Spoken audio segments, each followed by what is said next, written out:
Meni bolam gapirmaydi.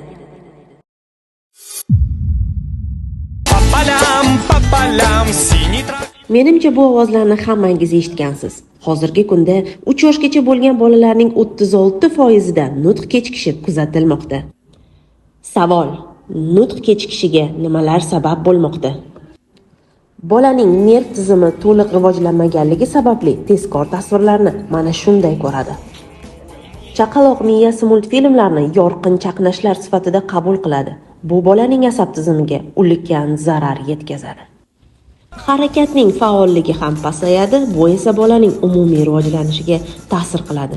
Bola uzoq vaqt bir narsaga tikilib o'tiradi va natijada mana bunday holat yuzaga keladi. Bola gapirishi uchun u bilan gaplashish kerak. Multfilm qahramonlari lab qimirlashni to'g'ri yetkazib bera olmaydi. Nutq bola onaga qaraganida, uning lablari qimirlashini ko'rganda rivojlanadi. Multfilmlar uyquga ham ta'sir qiladi.